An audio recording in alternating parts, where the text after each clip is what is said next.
Halo semua, jadi di sini kita berempat mau melakukan praktikum pembuatan larutan dan pengenceran larutan. Nah, apa itu pembuatan larutan? Pembuatan larutan itu proses di mana kita menyatukan dua zat atau lebih. Zat yang lebih banyak disebut zat pelarut, dan zat yang lebih sedikit disebutnya zat terlarut. Pengenceran adalah proses penurunan konsentrasi suatu larutan, biasanya dengan cara menambahkan pelarut tanpa menambahkan zat terlarut. Untuk rumus pembuatan dan pengenceran larutan, yang pertama, pembuatan larutan. Untuk mencari molaritas yaitu dengan memasukkan massa dibagi massa atom relatif, lalu dikali dengan 1000 dibagi volume dalam mili. Lalu untuk pengencerannya dengan rumus V1 kali M1 sama dengan V2 kali M2. V1 berarti volume larutan pekat, lalu dikali konsentrasi larutan pekat sama dengan volume larutan encer dikali konsentrasi larutan encer. Jadi ada beberapa faktor yang mempengaruhi kesalahan dalam pengenceran larutan, yaitu kesalahan perhitungan yang pertama. Nah, kesalahan perhitungan ini biasanya terjadi dalam jumlah zat terlarut dan zat larut itu tidak sesuai, jadi menyebabkan kesalahan dalam pengenceran larutan. Ya. Nah, yang kedua itu kesalahan dalam menimbang atau mengukur zat larutan. Jadi kesalahan dalam menimbang atau mengukur zat terlarut dan pelarut itu dapat menyebabkan konsentrasi larutan itu tidak sesuai. Kesalahan dalam teknik pencampuran.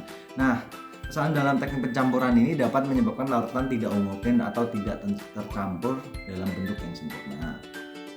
Nah, yang keempat ada kesalahan dalam penyimpanan. Jadi penyimpanan larutan juga dapat menyebabkan larutan menjadi rusak atau berubah konsentrasinya. Ya. Nah, yang lainnya ada faktor-faktor dari alat dan dari alat laboratoriumnya. Contohnya seperti alat yang tidak bersih, lalu ada alat yang tidak berfungsi dengan baik, dan yang ketiga ada bahannya yang tidak berkualitas, jadi bisa merubah konsentrasi pengenceran atau pelarut tersebut. Inilah alat dan bahan utama yang kita perlukan di praktikum kali ini.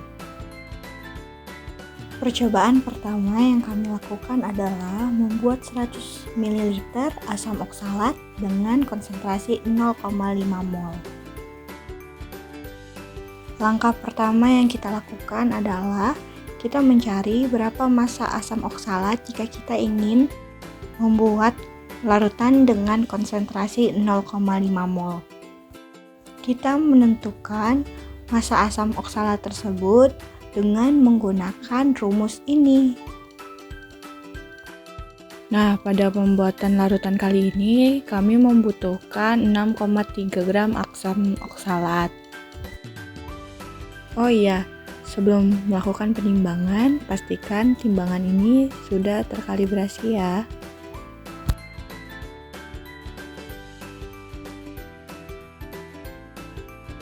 Setelah selesai, kita larutkan asam oksalat tadi dengan penambahan Aquades sedikit demi sedikit saja. Dan perlu diingat, Aquades jangan sampai melebihi 100 ml. Untuk melarutkan asam oksalat ini lebih memakan waktu dibanding kita melarutkan senyawa NaOH. Nah, sambil menunggu larutan asam oksalat tersebut larut sempurna, kita dapat menambahkan Aquades ke dalam labu ukur ukuran 100 ml terlebih dahulu.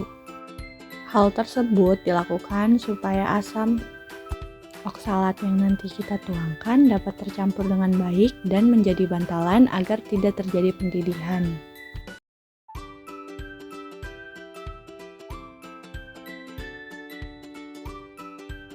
Setelah larut semuanya, kita pindahkan larutan yang terdapat dalam gelas kimia tadi ke dalam labu ukur yang sudah kita beri bantalan.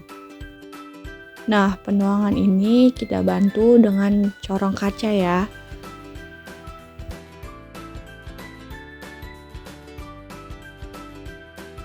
Selanjutnya, kita masukkan lagi aquada sedikit demi sedikit ke dalam labu ukur hingga tanda batas. Nah, ketika sudah sedikit lagi, kita bisa menggunakan bantuan pipet tetes untuk membantu kita agar tidak melewati tanda batas tersebut. Selanjutnya tutup labu ukur, lalu kita kocok larutan yang ada dalam labu ukur tersebut hingga rata. Dikocok dengan teknik seperti ini ya. Setelah itu kita masukkan larutan tadi ke dalam botol stok menggunakan bantuan corong kaca. Lalu masuk ke selanjutnya yaitu pengenceran larutan.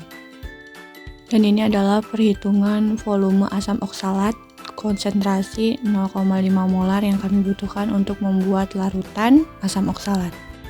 Lalu kami mengambil 9,9 ml larutan asam oksalat dari botol stok yang tadi sudah kami buat. Nah, seperti tadi, lalu masukkan bantalan ke dalam labu ukur, lalu masukkan larutan dari botol stok tadi. Nah, setelah itu jangan lupa dikocok seperti tadi ya. Nah, setelah itu kita masukkan larutan yang sudah kita encerkan tadi ke dalam botol stok yang kedua. Nah, setelah selesai jangan lupa untuk mencuci alat-alat yang telah kita gunakan. Cukup dengan membilas dengan air bersih saja. Nah, botol stok tadi jangan lupa kita beri nama, tanggal pembuatan, dan berapa konsentrasi serta volumenya. Sekian video praktikum kami, sampai jumpa.